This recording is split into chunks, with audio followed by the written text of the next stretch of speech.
This episode of Walt Disney World Today is being sponsored by MEI and Mouse Fan Travel. And if you want to make your next trip to Walt Disney World that much easier on you, if you want to make the whole planning process just a little bit easier so you can really plan on the important things like making sure your touring plans are correct, that you've got your Mouse World radio subscription set up, and your allears.net blog ready to go with your StudioCentral.com homepage set, why not use MEI and Mouse Fan Travel? Because they're the perfect travel agency. In fact, they're the official travel agency of WDW Today, and they're a great service to make your next trip that much easier. Give them a try at www.mousefantravel.com. This is Walt Disney World Today.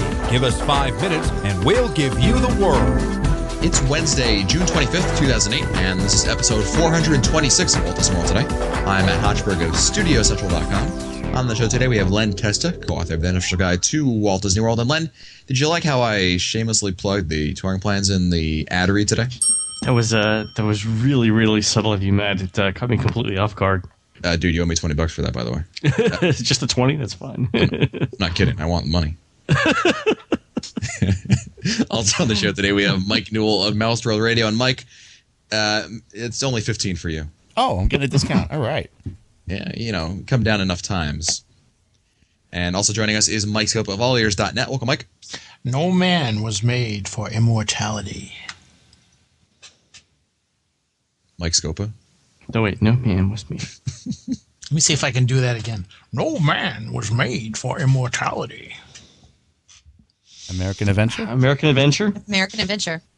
Hall of Presidents, Abe Lincoln. Equally as boring. Yep. That would have been my second guess. Go ahead. Also on the show today is the fabulous Annette Owens of MEI and Mouse Fan Travel. Welcome, Annette. Hi, guys. It's Wednesday, and we're answering your listener questions, and we'll start with a very important question from Bunny in Iowa, who writes, so is Len's second favorite band the Beatles? Why else does he say yeah all the time? Actually, I do like the Beatles quite a bit, but yeah, like that. I hear you. Next email is from our emerging demographic that we've been really trying to target. It's the under 10-year-olds. It worked for Camel cigarettes. It's going to work for us. I know it. And it's Kayla, who writes, hi, my name is Kayla, and I'm 9 years old from South Carolina. My dad makes me listen to your show in the car every day. Me and my dad and brother were at Walt Disney World in December, and we got some great eggnog-flavored fudge on Main Street. We're going back in June soon. Some year for my birthday. I would like to know. If eggnog fudge is there all year round or just at Christmas time. I think it's just there at Christmas. It's just there at Christmas, but she can come back and tell us. Yeah, sure. Yeah, we can have her on. What do you mean? Note to self: look for the eggnog fudge at Mouse Fest. Okay. It sounds good. Next email is from Andy from Norwalk, Connecticut, a.k.a. Mickey Donald Goofy on the StudioCentral.com forums. Hoorah! All right, hey guys, I've been listening to the show for about a year and a half now, and over that time I feel that I've gotten to know you guys quite a bit, but I still have some questions. To Matt, when did your love affair or obsession with the studios begin? When, how, why? Andy, I'll put, actually, rather than take some time out of the show, I'll post a link in the show notes to an article I wrote about that. To Newell, how did Mouse World Radio begin? I asked this since I'm a former DJ and a Disney geek. Mouse World Radio began because it was an easy way for me to stream music. And I had a site up that we were able to download stuff, but instead of people, ripping it off, I just figured let me just stream it. And Live 365 was the easiest format for me. Great. Cool. Newell also put a link in the show notes to an old article Scopa wrote about you over on Mouse Planet. Yes, that basically tells the same story. Yeah. Was it written on papyrus? On the Rosetta Stone. Yeah, it's written on the inside of a cave wall. Petroglyphs. How about that? Yeah. So when did you slay the woolly mammoth? Okay. Woolly. Fire bad. Andy asks Len, how are you able to combine being two kinds of geek work for you? Being a math geek and a Disney, how did you become the co-author of the Unofficial Guide to Walt Disney World? Ding. Also, when are you striking out on with the Unofficial Guide to the great breweries, wineries, and distilleries of the world?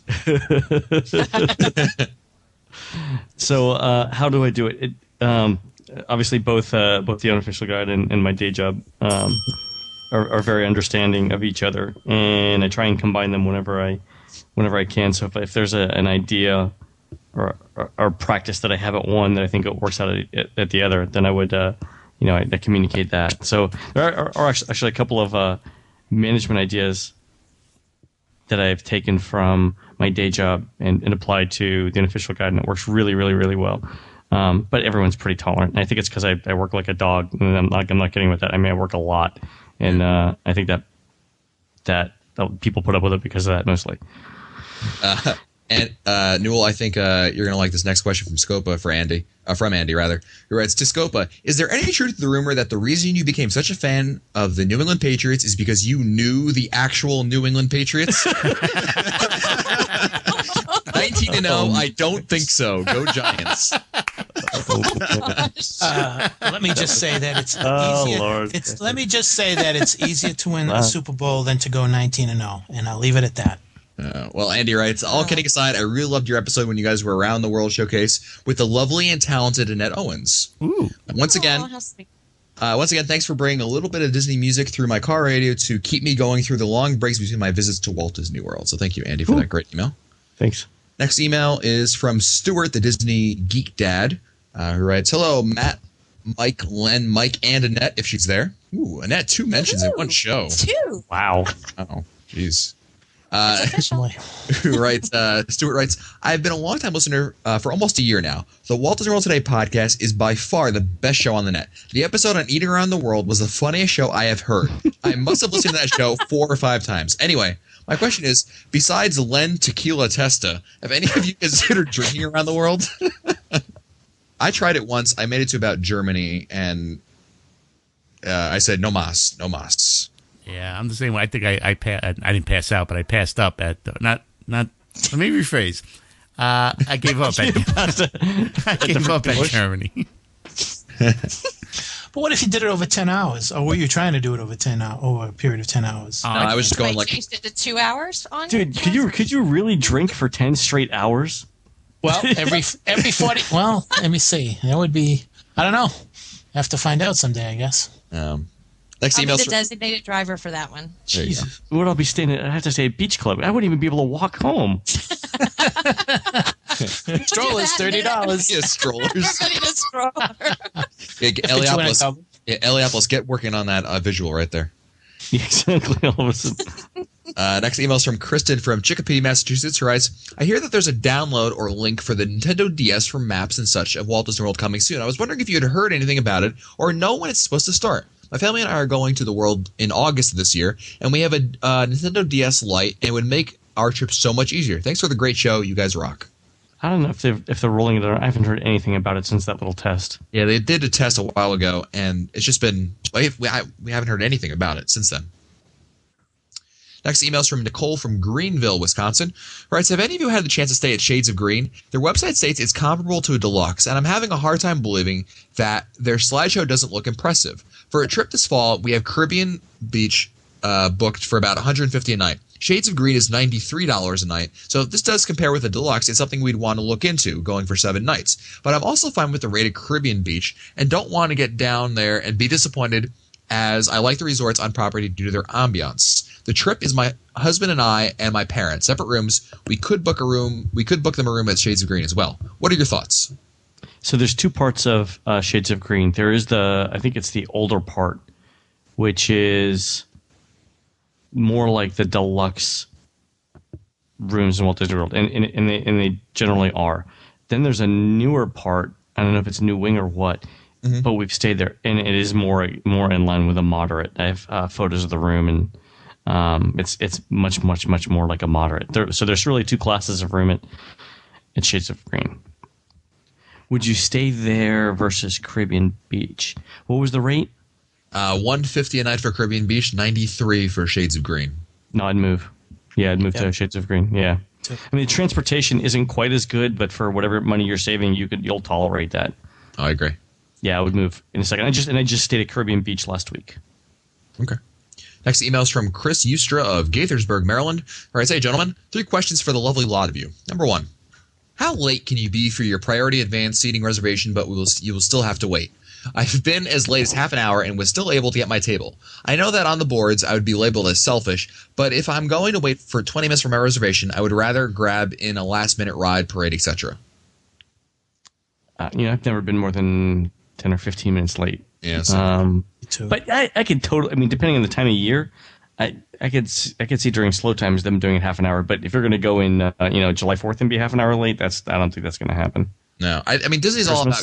Yeah. They may make you wait quite a bit for it. I mean, I don't know. I think you'd be pushing it after 30 minutes. I mean, you could always say, hey, we that's really got stuck on a ride. Yeah. You could say that. I mean, yeah, but still, you're even if Disney wanted to accommodate you, then the problem that you're going to face is that there might not be any tables available. I mean, at that point, you'd have to. Yeah. You'd have to just wait for the next one to become available, and then Disney would have to figure out whether they need to kick back the people who were there on time. Just the whole cascading set of things that have to happen. Right, and I think the cast member also had the mood they're in, how a lot of things, a lot of factors in there. Chris also wants to know, have you heard anything about Disney cracking down on FastPass windows? I know that on the boards I'd be labeled as selfish, but this is so great being able to use them the rest of the day. I haven't had a problem using old FastPasses for that day, that ones I had gotten that day, if it was good for like 10 to 11 a.m. and I game there at 2 p.m. I think the one time I went over there to Toy Story Mania and the cast member was like, okay, really old, but okay. Yeah, I mean, if the same day, I don't think you have any trouble at all. Yeah, I don't think it'll be an issue. Next email is from Jason from Chicago, where I say, guys, after experiencing the worst crowds I've ever been in the last 10 years of going to Disney this past August, I've decided our next trip will be in the off-season. Of the 4 weeks in February, how would you rank each week from slowest to busiest? What were the days again? Wow. The 4 weeks in February. I would go. I gotta say, week one's got to be the least crowded, right? Yeah. February 2009. Yeah. Let's see. I'm gonna say the first full week is probably the slowest. Yeah, I mean, you're looking for you're right. Yeah, you're right. Yeah. Yeah, 1st to 9th would be the slowest. When is President's Week? The 18th? It's the 16th in 2009. Yeah, so the second full week in February is going to be decent until you get to that weekend, right, Len? Right, and then the third full week you got Mardi Gras on the Tuesday. Yeah, that's. And then you've got ESPN the weekend to finish it off. Yeah, not a major factor, but I think the first and last weekend would be the only thing that's going to be trouble the first couple days of February is Super Bowl. The next Super Bowl was at 43. Is the next one? Yeah, in Tampa, and Orlando is the spillover city for. So that's Sunday, Monday, Saturday, Sunday, Monday. We have it at 9 on the crowd calendar already. Wow. Oh. Next email is from Chris from Dallas, Texas, who writes, Matt, Mike, and Len, thanks for the wonderful podcast. I'm asking this question a year in advance of my trip for May of 2009 in hopes that the answer to my question will not be, we hope you had a nice trip. I'm planning on staying at French Quarter for part of my trip and Polynesian for the rest. My question is, how to do this most efficiently? I have 2 daughters who'll be ages 5 and 7 at the time of this trip. I can hear Scopa already. On the day I'll be transferring resorts, is it best to try to go to the resort you'll be checking into that day before going to the parks in the morning to check-in? Or should I just go later in the day closer to check-in time? This is important for nap time for my kids, and I want to be able to have a room around 1 p.m. That's exactly what I would do. I would go as early as you can, but you got to factor in the fact that you got to get there. You have to be able to get there, do your paperwork and stuff, and then get to a park before 9 o'clock. But check in, and then Disney will give you the keys to the room, even if the room isn't available. Yeah. And they'll either give you a number to call at the Polynesian, or they will call you on your cell phone at the Polynesian and tell you what your room number is. Yeah, it's a good point. I would definitely go with the early morning thing. Try to get there as early as you can in the day. Here's one other thing to do, though. Disney will give you a number to call back. It's a general purpose number. It's not the number back to the Polynesian desk. Get that direct number back to the Polynesian desk, because I've had instances, like at the Animal Kingdom Lodge, for example, where I call the general number and they think, they see the room isn't ready yet. But if I had taken the time to actually walk around the corner to where I was at the Animal Kingdom Lodge, they would have told me the room was ready. So the computer system or whatever they use to communicate between the front desk and that central place doesn't always work. Get the direct number to the front desk at the Polynesian and call them directly to see if your room is ready. Chris also wants to know, would it make a difference if I went Poly to French Quarter or French Quarter to Poly? You want to end up with a Poly.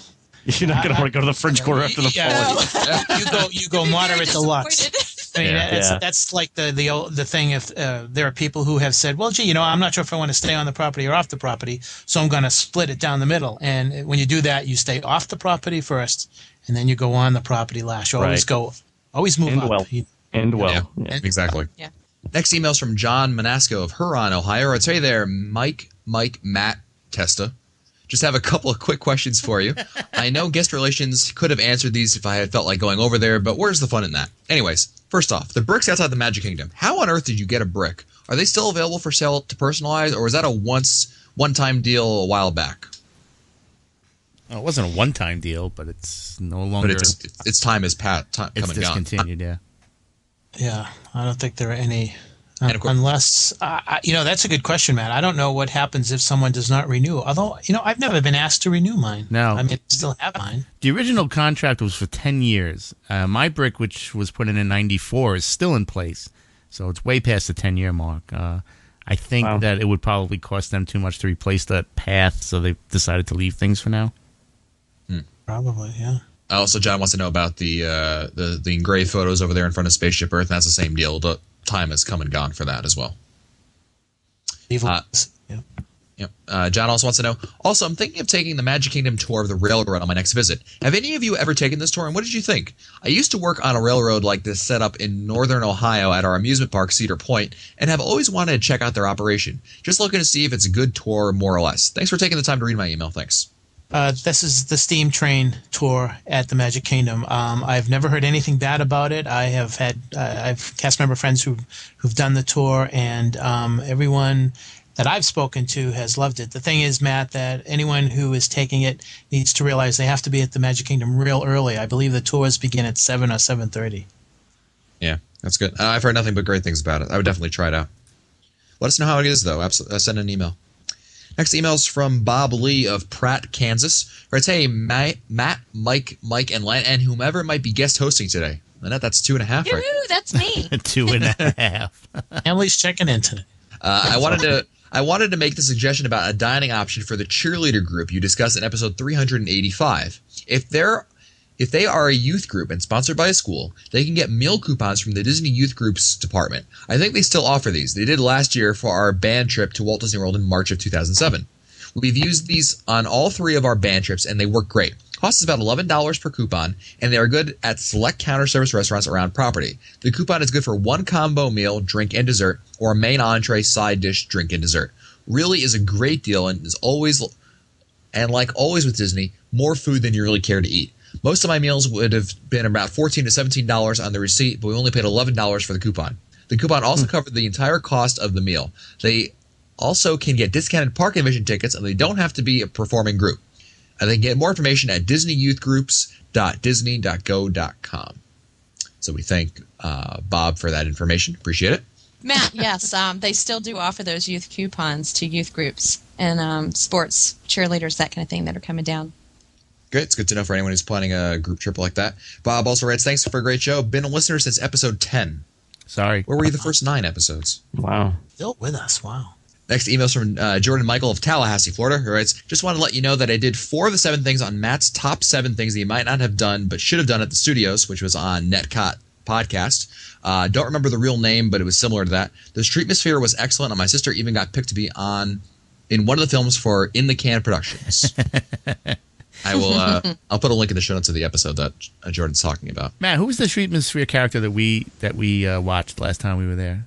The guy with the car. Jack Diamond, the magic guy. That guy was phenomenal. He was really good. Yeah, we saw Jack Diamond on Hollywood Boulevard. He was really great. Yeah. Very, very entertaining. Next email is from Randy. He writes, I wanted to let you know that my daughter and I fish on Bay Lake each time we go. We usually stay at one of the hotels on the monorail, and the fishing is very good most of the time we go. My daughter caught her biggest bass, 5 3/4 pound, right off the dock at Fort Wilderness. You are correct about the price. It is expensive for the first 2 hours, but time is not wasted, and you are right in the fish as soon as they pick you up, and it's really a lot of fun. And what a view! Cool. That's cool. That's very fun. Next email is from Amy from Jacksonville, Florida. Right, hi guys, I have a question about free dining. I go to Walt Disney World about once a month, and I was just as I live just up the road in Jacksonville, and I'm planning a mother-daughter trip in September. We've always wanted to try the dining plan, and I know we'll be going during the free dining promotion. I know the promotion is that you have to purchase at least 1 day pass. We have annual passes, and I'm wondering, does everyone in the party have to buy a 1 day pass? I didn't say where this is going. Can you get as annual pass holders the free dining plan?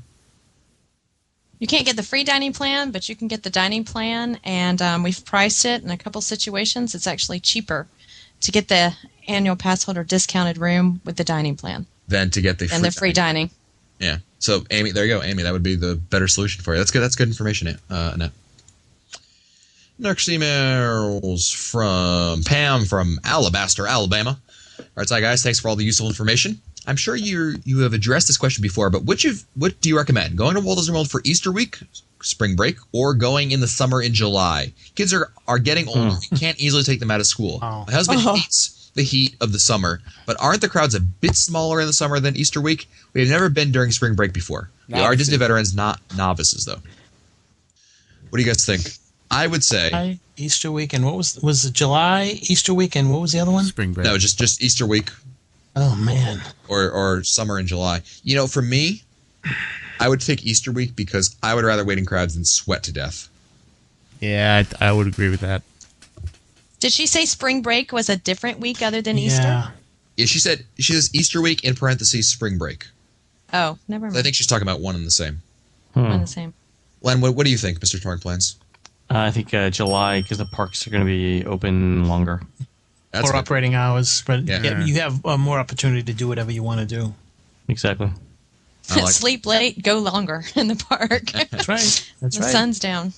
That's true. Next email is from Chantelle Sheaston, who writes, "Hey, I'm a new listener to the podcast and just happened to listen to the Taking Your Kids Out of School episode. Since I'm a mother of a first grader and we have taken her out of school for the past 2 years, I thought it would be interesting to listen to. And boy, was I right. I am all for taking your kids out of school, but also agree that they should be doing well in school. We've communicated to our teachers for the past 2 years about us leaving on vacation, and haven't had a problem. I would like to say that to the guy who is so against it and thinks everyone should go in the summer, has he been to Disney in July? We go in September and love that time, but not only is it more economical, but it's a little slower than in the summertime. Also, my daughter doesn't get out of school until after Memorial Day and is back in by the first week in August. That doesn't leave much vacation time. We'll continue to vacation in September as long as we can get away with it. We've gone for 5 years in a row now and are planning our 6th trip in September of this year. Thanks for a great show." Good for you. I've been pulling my kids out for many, many years. So That's right. Newell, keep Mary away from this episode, please. Yeah. First grade is different. I'm I'm on going to the get banned. one of my things against it was as you get older, high school, 8th grade, that sort of thing. But first grade, I mean, that's really not a big deal. Well, just keep her away from this episode anyway, because otherwise you're going to be middle of the night and then you're going to hear, and another thing. And another thing. Next email's from Will from Tallahassee, Florida. Writes, "Mangello, everyone. I love the show and have an interesting question, and I know I came to the right place. My girlfriend and I are Florida resident pass holders and visit 12 to 15 times a year, staying at my beloved Pop Century. We're planning a trip in the near future and have an idea to visit all 4 parks in 1 day, riding at least one attraction to each park. I'm sure it can be done. Keep in mind I'll be starting at Pop, and which route should I take and what attractions to ride?" Well, I'm going to direct you to the episode that we did 4 parks in 1 day, where we did 3 rides per park, all 4 parks in 1 day, and I think that'll give you a pretty good idea of how to tackle it. Wouldn't you think, Glenn? I think so. I think it's a great strategy, and we even actually mentioned in the podcast a couple of things that we would do differently. But it's a great start. Good. Next email is from Colin Carroll of Hershey, Pennsylvania. Here's, "I have a dining plan question. My daughter is turning 10 this year, so she'll be considered an adult according to the Disney dining plan. She will never finish an adult table service meal. So I'm wondering if I have to order an adult table service meal for her with the dining plan. I have 2 boys that will be under the child plan, so I'm thinking I can use the child credits for her. My boys and we can keep her adult credits to use on some extra table service meals. Once we run out of child credits, we can pay for their meals and use the extra adult credits for my wife and I. Is this possible? And if so, do you also think it would be an issue for my boys to split a child's table service credit so we can stretch the credits even further? They are not big eaters and usually only eat half a child's meal anyway." Yeah, I think you can do it. Yeah, why not? Okay. Colin writes, I think it'd be ridiculous. It's ridiculous for a 10-year-old is considered an adult, and it will be such a waste of food and money if we feed her adult meals. Fight the That's system. fine. More Go, power. Colin. Go, Colin. Go, Colin. I got a 14-year-old that eats like a bird? 8-year-old, so I'm with you. Yeah. Yes. Next email is from Heather from Milwaukee, Wisconsin. He writes, I just thought of something I can't remember if you've ever mentioned on a show. That for couples planning on going to Walt Disney World for their honeymoon, they should set up a Disney registry. It is so simple and a unique way for people to register. I would suggest setting it up early because then you can tell the people who are going that are doing your bridal shower and that you are registered over there. When I did mine, I got an extra $700 to spend at Disney. Also, people shouldn't worry if they had something and end up getting it and then changing their minds about wanting it, because all you really get is a gift card with the monetary amount of each of the items that you get. And she puts a link to the Disney wedding registry area. It actually is a good deal because you'll put down like dinner at Ohana, right, for 2 people. So dinner at Ohana equates for 2 people out to like, let's say $100. Let's just, ballpark. What happens is once your wedding, Disney goes through and says someone actually bought that for you, all they do is you get a gift card for $100. You don't get like 2 dining credits at Ohana. So what Heather's pointing out is later on, if you decide, really don't want to eat at Ohana, I'd rather eat at, Citrico's, you could take that money and just spend it over there. Does that make sense? Yeah. Thank you. At least somebody's listening to what I'm saying. What? Oh, jeez. All right, Newell, we got time for one last question. You get to pick. Question about Disney gift cards, best meat idea ever, or an annual pass question? I mean, better than beef? What are we talking about here? Newell? We just did a gift card question. Let's go with the best meat idea ever. Yeah. Best meat idea ever. Comes from John Prigus of Madison, Wisconsin, who writes, gentlemen and ladies, if the guest list works out that way, woohoo, and now you're up to 3 now. Woohoo! Wow. On my last trip to the world, I got to experience a stalled ride. But not just any ride, the Carousel of Progress. I was able to experience the turn of the century 4.5 times before a cast member could evacuate us. Just like Scopa. Yeah, exactly. The experience was torture the second and third time, though, but was terrific once we got to number 4 and 5. Here's my suggestion. Next Mouse Fest, we should coordinate a trip on the Carousel of Progress that has the audience participation, much like at the Rocky Horror Picture Show. After sitting through the scene a few times, the ideas come naturally. For example, what year is it? What year is it? Oh, about turn of the century. And later, what about the milk? Milk doesn't turn sour as fast as it used to. Anyway, just an idea. I thought it might be fun. All the beam this made evening made me want to write. So sorry if it didn't make any sense at face value. Thanks for the outstanding show. Sounds like something that would be funny, but everybody who's there would have to be in on it. I mean, you'd really ruin it for the other guests, but that would be fun. I'd go. I'm thinking on the 4th time around, they probably all were there together, though. Yeah. Yeah, that's true. I like that idea. That's pizza. No privacy at all around this place. Yeah, this place. That's classic. That would be What funny. about the milk? That's great. Well, this episode of Walt Disney World Today has been sponsored by MEI and Mouse Fan Travel. And you know what? When you're planning your next trip to Walt Disney World and you want to do your own Rocky Horror Picture Show at the Carousel of Progress and you're grabbing your whole party, why have to book it yourself? Let MEI and Mouse Fan Travel book your trip for you. Make it that much easier so you can just focus on coming up with great lines like, what about the milk? Give them a try at www.mousefantravel.com. And if you want to find our older episodes, read our show notes, or send us your comments, visit the Walt Disney World Today website at wdwtoday.com. For Len Testa, Mike Sopa, Mike Newell, and the fabulous Ned Owens, I am Matt Hochberg. We'll see you on the next show.